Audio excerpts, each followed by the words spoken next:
দেশবিরোধী চক্র এখনো সুযোগের অপেক্ষায়। মতপার্থক্য যতই থাকুক তা যেন শত্রুতায় রূপ না নেয়। রাজধানীর ওসমানী মিলনায়তনে স্বাধীনতা পুরস্কার প্রদান অনুষ্ঠানে আজকে এই সব কথা বলেছেন প্রধানমন্ত্রী তারেক রহমান। সমৃদ্ধ বাংলাদেশ গড়তে সবাইকে ঐক্যবদ্ধ থাকার আহ্বান জানিয়েছেন সরকার প্রধান। যাদের রোদে পোড়া ইতিহাস, ত্যাগের দীর্ঘ পথ চলা আর সংগ্রামের অমলিন স্মৃতিকে ধারণ করে আজকের বাংলাদেশ, জাতির সেই অনন্য সন্তান ও প্রতিষ্ঠানকে রাষ্ট্রের সর্বোচ্চ বেসামরিক সম্মাননা দিতে ওসমানী স্মৃতি মিলনায়তনে এই আয়োজন। দেশনেত্রী বেগম খালেদা জিয়াকে স্বাধীনতা পুরস্কার 2024 মরণোত্তর প্রদান করা হলো।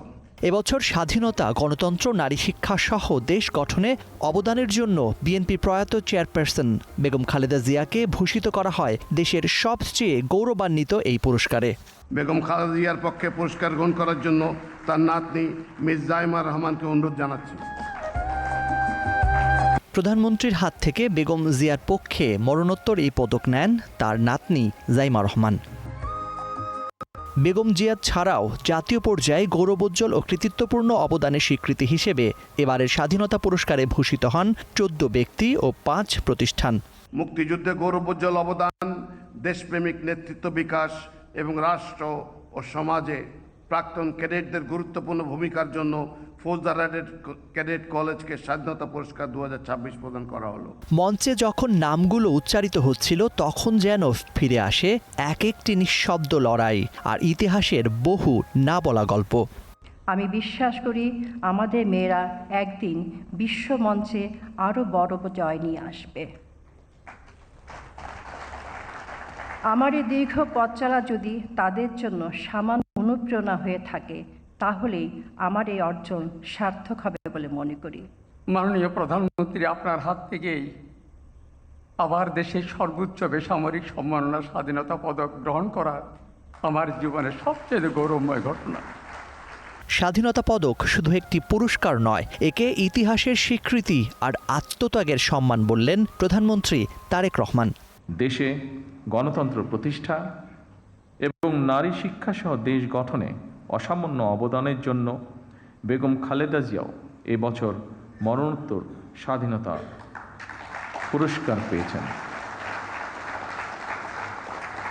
আরও কয়েকজন বিশিষ্ট নাগরিকের সাথে দেশ এবং জনগণের জন্য বিভিন্ন ক্ষেত্রে আপনাদের এই অবিস্মরণীয় অবদান বাংলাদেশকে করবে সমৃদ্ধ।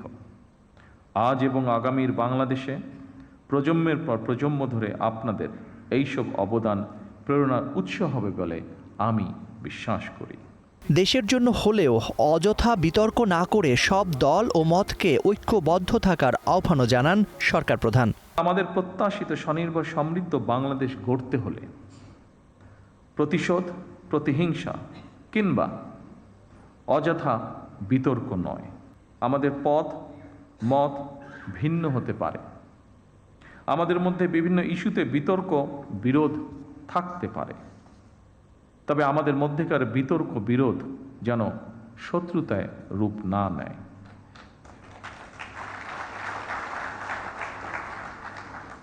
দেশের স্বার্থে অবশ্যই সে ব্যাপারে আমাদের সবাইকে অত্যন্ত সতর্ক থাকা জরুরি, কারণ বাংলাদেশের স্বার্থ বিরোধী চক্র এখনো সুযোগের অপেক্ষায় রয়েছে।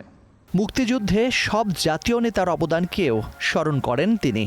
বাংলাদেশের স্বাধীনতার ঘোষক শহীদ রাষ্ট্রপতি জিয়াউর রহমান সহ স্বাধীনতা এবং মুক্তিযুদ্ধের ইতিহাসের সকল জাতীয় নেতার ভূমিকা এবং অবদানকে শ্রদ্ধা এবং ভালোবাসার সাথে স্মরণ করছি।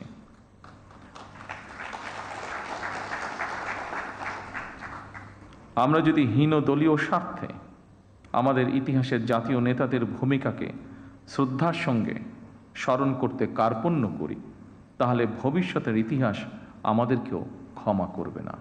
নতুন প্রজন্ম সহ সবাইকে তিনি মনে করিয়ে দেন দেশকে ভালোবাসা মানেই দায়িত্ব ও আত্মত্যাগ, আর সেই ভালোবাসাই একদিন ব্যক্তিকে জায়গা করে দেয় ইতিহাসের পাতায়। আপনারা প্রত্যেকে জাতির গৌরব। আপনাদের মতন সফল মানুষরা আগামী প্রজন্মের সামনে দৃষ্টান্ত হয়ে উঠুন। Zakaria Ahmed, star news, Dhaka.